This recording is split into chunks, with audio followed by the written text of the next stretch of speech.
A Hora do Ungido, com o pastor Paulo Messias.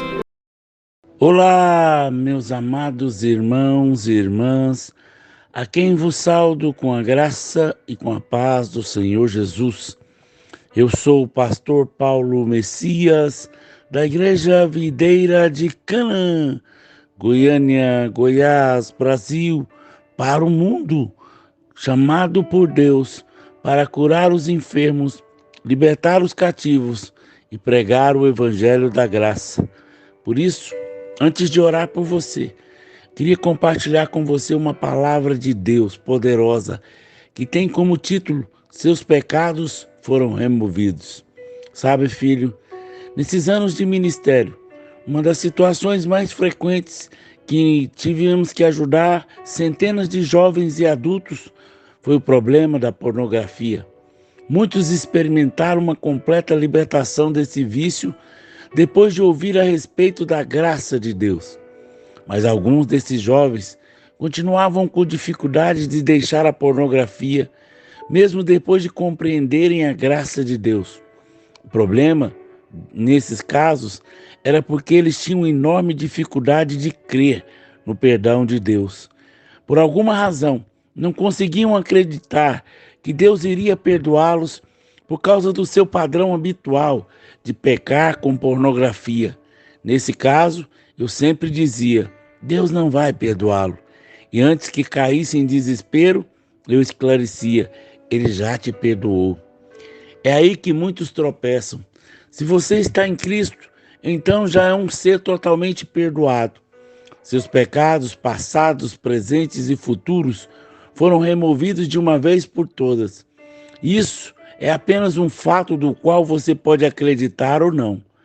Mas a verdade, de qualquer maneira, então, não é realmente a sua decisão de fazer acontecer. Deus já decidiu e está consumado.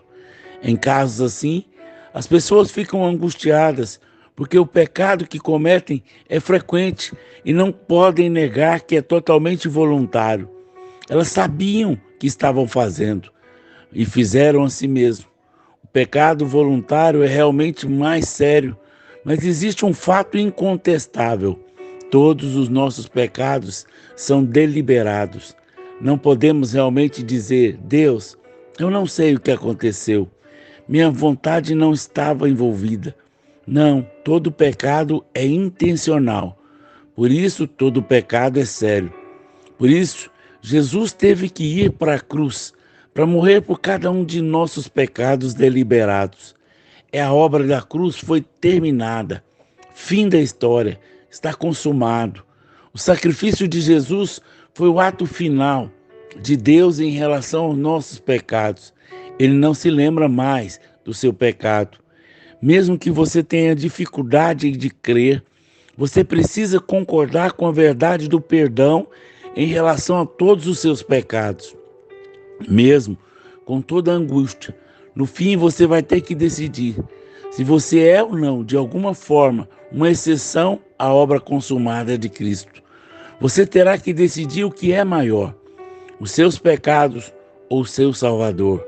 Nós não podemos pecar um pecado maior do que a graça de Cristo. O sangue de Jesus é maior que todos os nossos pecados, e não somente os nossos, mas do mundo inteiro. Alguns acalentam a ideia de que decepcionaram a Deus, mas você não pode pegar a Deus de surpresa. Ele já viu todos os seus pecados de antemão e decidiu removê-lo para sempre e perdoá-lo completamente. A única punição digna para o pecado é a morte. Jesus morreu. Não resta punição. Isso significa que você é uma pessoa totalmente perdoada.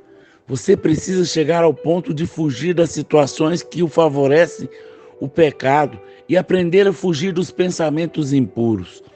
Você precisa dizer não a eles. Deixe a esperança encher seu coração hoje. Você não é um caso perdido. O seu pecado não é maior que o sangue de Deus por você. Não é contra você. Pela obra do Filho, nós vemos a face do Pai. É fácil acreditar que Deus ama os bonzinhos, mas o desafio crer é que o mais perverso dos homens é alvo do seu amor. Houve uma mulher que foi membro da nossa igreja há uns anos atrás. Ela já partiu para o Senhor, mas ainda hoje a sua vida é uma grande fonte de inspiração, de que onde abundou o pecado, superabundou a graça de Deus. Certo dia, o nosso pastor foi chamado a ministrar na penitenciária de nossa cidade. Depois de pregar na ala masculina, os irmãos que convidaram disseram que também que ele ministrasse na ala das mulheres, pois não havia ninguém ali, pois havia alguém ali que precisava conhecer. Começaram então a reunião e logo ele percebeu que havia uma mulher que ficava isolada das demais. Ela não se misturava, estava sempre sozinha num dos cantos. Era uma mulher negra, alta, bem forte e bastante séria. Também um semblante muito severo, de alguém que parecia estar atormentada. Naquele dia, o pastor falou o quanto Deus amava cada uma delas e fez um apelo em seguida. Quase todas vieram à frente, exceto aquela mulher. No fim, os irmãos trouxeram para que ele orasse com ela. Ele questionou por que ela não tinha vindo orar junto com as outras. Disseram-me que era assim que funcionava na cadeia. Ela não podia ficar juntas com as demais, mas deveria permanecer sozinha, porque o seu crime era pior do que as das outras.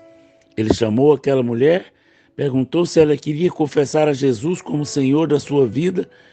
Você crê que Jesus lava os seus pecados? Nesse momento, ela começou a chorar convulsivamente. O seu rosto brilhava de tantas lágrimas que caíram. Ela repetia sem parar: eu creio, eu creio e eu creio. Diante disso, o pastor disse: então eu posso te afirmar que todos os seus pecados estão perdoados. Naquele momento, a pessoa que convidou o pastor olhou profundamente e perguntou: pastor, você sabe de quem que o senhor está falando? O senhor sabe quem é essa mulher? Então, me contaram que se tratavam de uma grande feiticeira, que anos antes havia sido presa e condenada por um grupo de feiticeiros no interior de Goiás. A coisa toda era aterradora e monstruosa. Eles sequestravam crianças de até 7 anos, matavam e comiam seu coração num ritual satanista. A história era repulsiva e revoltante. Depois de julgado num ginásio de esporte diante da população da cidade, ela foi condenada a muitos anos de prisão. Depois disso, aquela mulher ficou olhando fixamente para o pastor. Ela estava ansiosa para ouvir a minha opinião. Será que depois de saber tudo isso, ele manteria a afirmação de que os seus pecados estavam perdoados? Ele olhou para ela, movido pelo Espírito Santo, disse: eu reafirmo o que disse. O que Jesus fez na cruz foi maior do que aquilo que você fez. O sacrifício dele na cruz foi maior do que todos os seus pecados. E se você hoje crer em seu coração e confessar com a sua boca que naquele sacrifício, então está salva e perdoada. Posso dizer que aquela mulher era a maior pecadora que eu já conheci. Jamais conheci alguém capaz de fazer algo tão hediondo. Mas ela se converteu, teve a sua natureza mudada. Depois disso, ela estava presente em todos os cultos no presídio. Passou a dizer que era membro da nossa igreja. Muitos anos depois, ela entrou no regime semiaberto, onde o presidiário fica solto durante o dia e à noite vai dormir na cadeia. Ela não podia participar dos nossos cultos noturnos, mas ela se envolveu numa célula. Certo dia ela perguntou se podia testemunhar a respeito da sua história. Então eu respondi: sua história foi encerrada naquele dia que você confessou a Jesus. Você não tem passado, o seu passado foi apagado. A igreja sustentou por um bom tempo. Ninguém dava emprego, nem aceitava por perto. Tinham medo dela. Algum tempo depois ela faleceu, mas está completamente firme na fé e na igreja. Se você for para o céu, vai encontrar com ela lá, porque ela foi lavada, remida pelo sangue de Jesus. Eu duvido que você algum dia cometa um pecado que chegue aos pés do pecado daquela mulher. Se Deus perdoou, Deus perdoa você também. A graça sempre parece ilógica e absurda, Mas o amor de Deus é maior do que a lógica do homem. Qualquer um pode ser mudado, porque o amor de Deus é largo o suficiente para alcançar você também. De novo e de novo. Os israelitas ofereciam sacrifícios por seus pecados. O trabalho nunca estava terminado. Se eles milagrosamente tivessem encontrado o sacrifício perfeito para todos os pecados, todo o sistema de sacrifício poderia ter sido encerrado. Mas isso nunca aconteceu. Em vez disso, ao longo da história de Israel, nós o vemos oferecendo sacrifícios pelo pecado repetidamente. Hebreus capítulo 10, verso 1 e 2. A cada ano, Israel celebrava o dia da expiação, com sacrifícios no templo para todo o povo.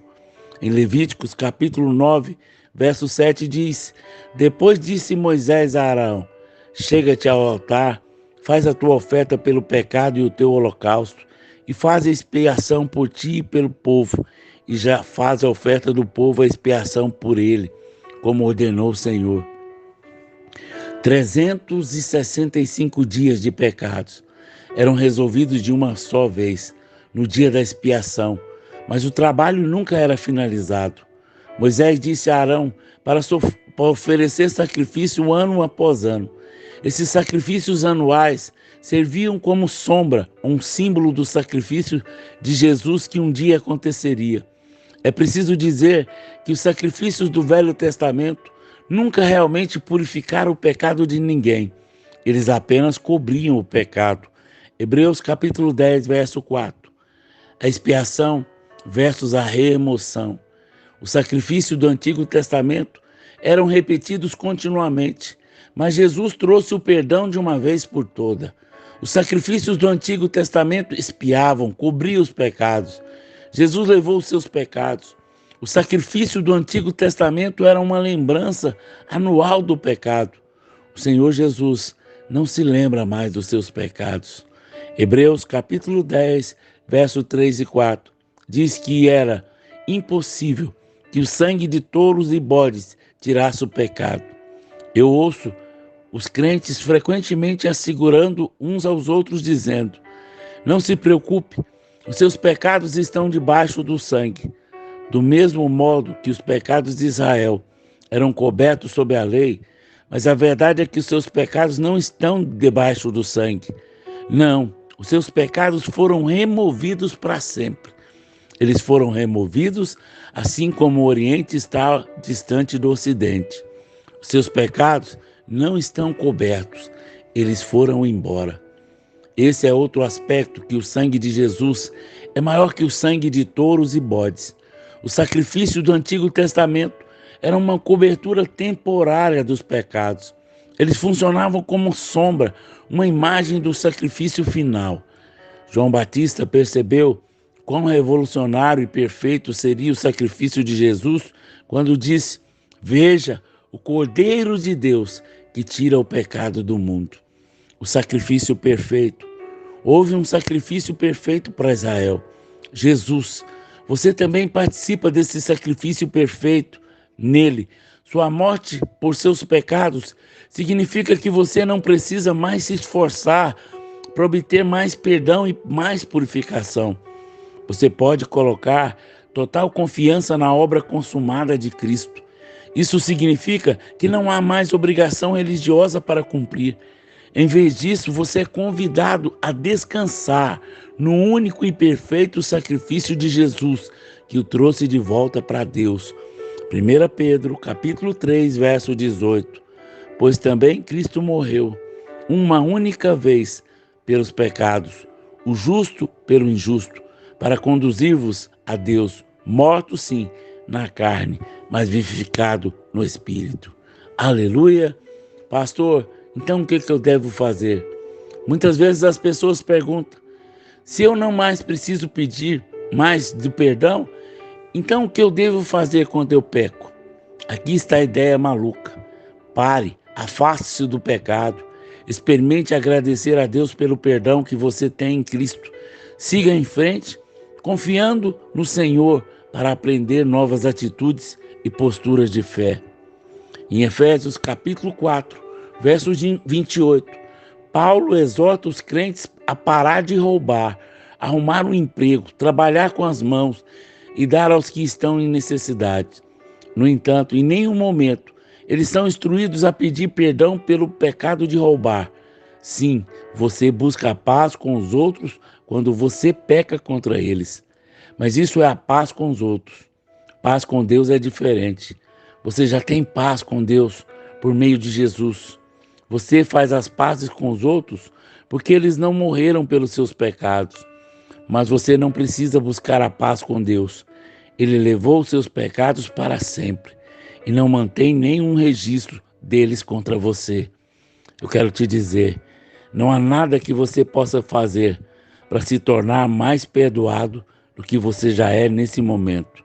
Se você está em Cristo, você é uma pessoa totalmente perdoada de uma vez por todas. Hebreus 10, 14. Aleluia. Pai, que essa mensagem reveladora traga libertação na vida dos teus filhos, que eles sejam cientes que eles são libertos de todos os pecados, passado, presente e futuros, para que eles possam viver em liberdade. Eu te abençoo em nome de Jesus. Amém, amém e amém. Se você foi abençoado com essa mensagem, comente aí no nosso canal, nos ajude a divulgar para que mais e mais pessoas conheçam o Evangelho da Graça. Se você foi abençoado com essa mensagem e deseja ser um financiador do nosso ministério, aí tem um número do Pix pelo qual você pode fazer uma oferta. Creia, toda oferta que nós recebemos, nós usamos para dar cestas básicas para aqueles que nada têm. E também levamos pessoas a ter um encontro com o Senhor. Mas eu quero liberar essa palavra sobre a sua vida. Você que ofertar no nosso ministério, eu quero te dizer que a palavra de Deus diz que a alma generosa prospera, que você possa prosperar abundantemente em nome de Jesus. Amém, amém e amém.